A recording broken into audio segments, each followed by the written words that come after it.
Kevin, actually had a really, I would say, quite a difficult journey in terms of coming out, both personally and professionally. And we could probably do an entire sort of movie probably on the journey if we really wanted to.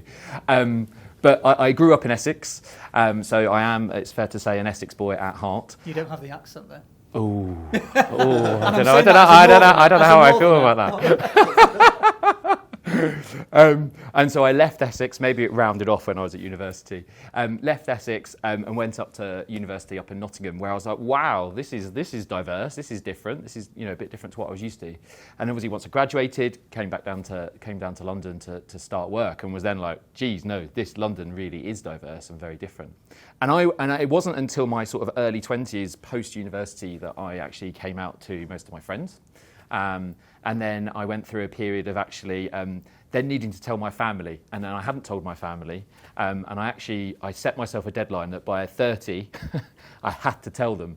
And so I remember sort of 4 weeks to go, still having this deadline looming and phoning my sister. Did you feel immense pressure? Oh, huge amounts of pressure. Because of the time that you had? Yeah, I think because I was like, I'm coming to 30, I haven't come out, I haven't told my family. And I don't know, the deadline added to the pressure, but there was broader pressure already, right?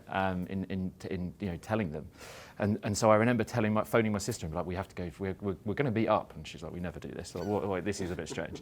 And so meeting my sister and telling her, and then being like 2 weeks later, right, I've got to tell mum and dad and have the conversation with them.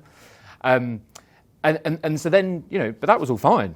Had very supportive friends, family were fantastic, but I still wasn't out at work. And work was like this Achilles heel that I just couldn't get over because I'd spent years pretending that, or not pretending, but hiding the world that was outside of when I was outside of work. I think there's multiple reasons for that, but some of them were some of the constant assumptions. It'd be Friday night and it'd be like, what are you doing with your girlfriend this weekend? And I'd be like, I don't know. Yeah, I don't know. I haven't got a girlfriend, so I don't really know what's going to happen there. And then it'd be Monday morning. It'd be like, well, what did you do with your girlfriend at the weekend? And have you got a girlfriend? All these questions just added to this like constant pressure of, this isn't my life outside of work, and how do I do? But eventually, and I got to this point where I was like, I can't do this anymore. To your point, Harry, I need to be my authentic self when I'm at work. And so I don't think I ever really came out at work, so to speak. I just started being me. And I think ever since then, it's been fantastic because now it's not a thing that I have to worry about.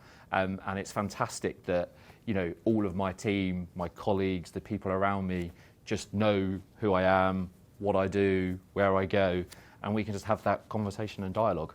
But it certainly was a really difficult journey to go on. But I'm glad I am, where I am today, and clearly having this conversation with both of you, to try and help others, I think, as well on their journey. I suppose we've had to go through what we've had to go through to be the people that we are today, right?